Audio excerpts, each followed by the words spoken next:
ঘড়িতে তখন রাত 11টা বাজে। বরকে নিয়ে বেরিয়ে পড়লাম। তো দেখো গাড়িটা কত স্লোতে যাচ্ছে, আর রাস্তাঘাট পুরো ফাঁকা শুনশান, আর এইরকম মাঝে মাঝে বড় বড় লরি পাস হচ্ছে। গতকাল মেয়ে গেছে তার মাসির বাড়িতে, তো প্রচণ্ড মন খারাপ, খেতেও পাচ্ছি না, ঘুমাতেও পাচ্ছি না, ঘর বারান্দা পুরো ফাঁকা লাগছে। তাই বর বললো যে চলো তোমাকে নিয়ে আর একবার ঘুরে আসি। তো এই দেখো এখন অনেক দোকানপাট বন্ধ হয়ে যাচ্ছে, আবার অনেক দোকানপাট বন্ধ হবে হবে ভাব এইরকম। এই রাত্রেবেলা এলে এত সুন্দর লাগে, মানে এর ফিলিংসটাই পুরো আলাদা। সন্ধ্যাবেলা যারা মেলাতে ঘুরে যায় তার একটা আলাদা ফিলিংস অনুভূতি হয়, কিন্তু যারা রাত্রেবেলা এরকম রাত করে আসে, কে আসে জানি না, কিন্তু আমি, আমার বর, আমার মেয়ে প্রত্যেক বছর এইরকম টাইমটায় আসি, সঙ্গে আমার শাশুড়ি মাকে নিয়েও আসি। তবে একটা গাড়িতে তো এতজন হয় না, তো আগে আমি আর আমার মেয়ে এসে এখানে দাঁড়িয়ে থাকি, তারপর আমার শাশুড়ি মাকেও গাড়ি করে নিয়ে এসে দেয়।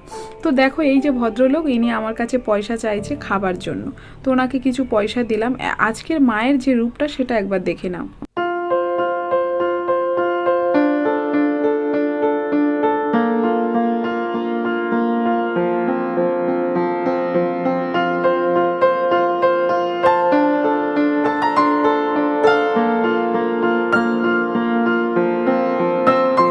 যখন করে এই মেলাতে আসি, বাড়িতে কিন্তু খেয়ে আসি না, তবে বাড়িতে যে থাকে তার জন্য কিন্তু রান্নাবান্না করে আসি। আর বেরোবার সময় প্ল্যান করে আসি যে এই মেলাতে, বেশের মেলায় এলে আমরা ঢাকাই পরোটা খাবোই খাবো, কিছু খাই আর না খাই। তো সেই অনুযায়ী আমি আর আমার বর রাত্রে বাড়িতে কিছু খাইনি, আর মা আর মেজদার জন্য রুটি তরকারি করে দিয়ে এসছি। আর এখন দেখো মায়ের এই রূপ দেখে সত্যি মানে এত ভালো লাগে না। যখনই মন টন খারাপ হয়, সে দিনের বেলা হোক আর সন্ধ্যাবেলা হোক, আমি আমার মেয়ে বর চলে আসি, এসে এই ধন্বন্তরী মন্দিরে এখানে এসে বসি, পুজো দেখি, পুজো দিই। দিলে মনটা না একটা অন্য রকম লাগে, খুবই ভালো লাগে, শান্তি ফিল হয়। তো যাই হোক, এখন মনের কামনা বাসনা জানিয়ে এখন প্রণাম টনাম করে নিই, আর তারপরে এখন চলে যাব দোকানপাটে। তবে আজকের কি বলো তো, যখন এসছি তো দোকানপাট হালকা হালকা খুব মানে বন্ধ হচ্ছে আর কি। তো বর বললো তুমি কি কিছু নেবে? আমি বললাম না কিছু নেব না, তবে দোকানের এত সুন্দর জিনিস দেখে না যেন মনে হয় কি কোনটা নিই আর কোনটা নেবো না, এরকমই মনে হয়, সব নিতে ইচ্ছে করে এইরকমই। তো যাই হোক, তেমন কিছু নেওয়ার ইচ্ছা নেই আপাতত। একটা জিনিস নেওয়ার ইচ্ছা আছে, যেটা এই বক ক্লিপটা। এটা মাথার চুলটাকে বেশ ভালোভাবে সেট করে আটকে রাখে, তো এটার দাম হচ্ছে 10 টাকা দাম, তো এটাই নেব আর কি। তো বর বলছে যে এই ক্লিপটা ছাড়া আর কিছু নেবে না, এত কানের দুল ঝুলছে, এত ঝুলছে। আমি বলছি না সব আছে।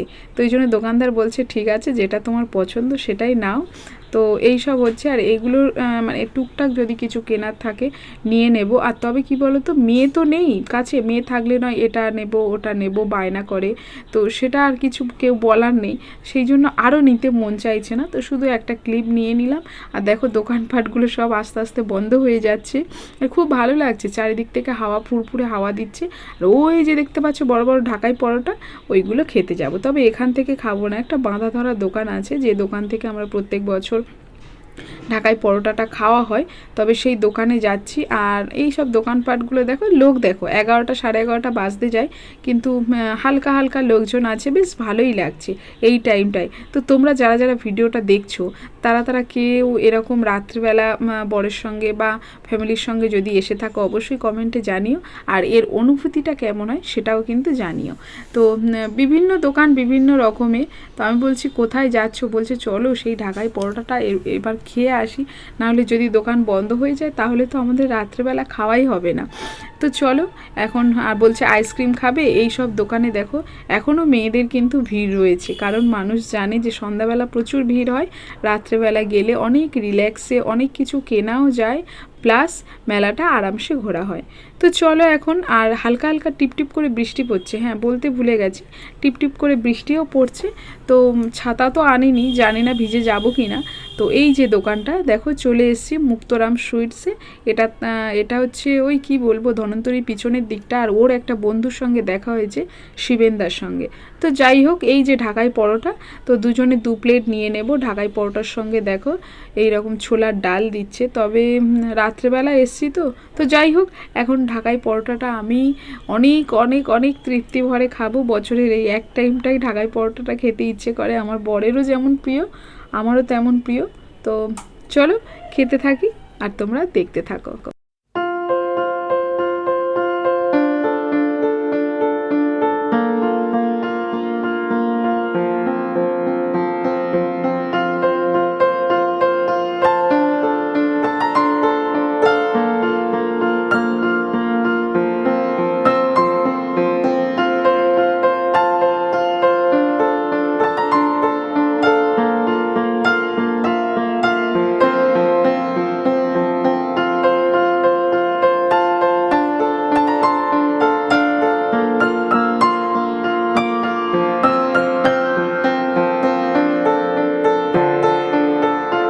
ঘরে ঢাকাই পরোটাটা খেয়ে এখন চলে এসেছি মিষ্টির দোকানে, কারণ এখানে জিলিপিটা আমার দারুণ লাগে, মেলার জিলিপি।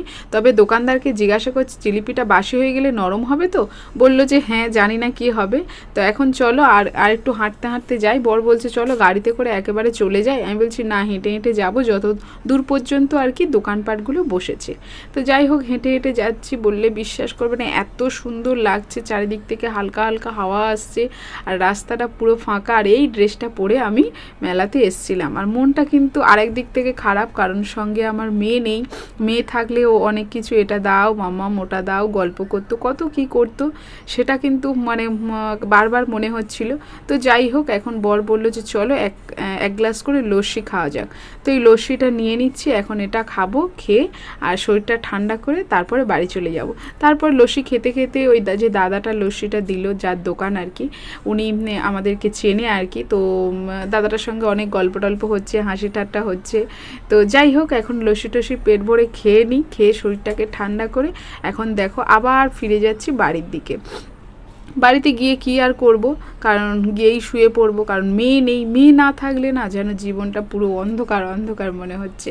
তো মেয়েকে ফোন করেছিলাম, মেয়ে ঘুমিয়ে পড়েছে একটু কথা টথা বলে। তো বর বলছে তোমার এবার মনটা ঠিক হয়েছে, এবার গিয়ে কিন্তু চুপচাপ ঘুমিয়ে পড়বে, কালকের মধ্যে কালকেকার মতন যেন আবার কান্নাকাটি করো না, ঠিক আছে? কারণ ও মানে পরের দিন আসছে, আজকের বুধবার আমরা মেলাতে ঘুরে যাচ্ছি, আর ও বৃহস্পতিবার দিন বাড়িতে চলে আসবে। যাই হোক, মনে শুনে একটা শান্তি পেলাম।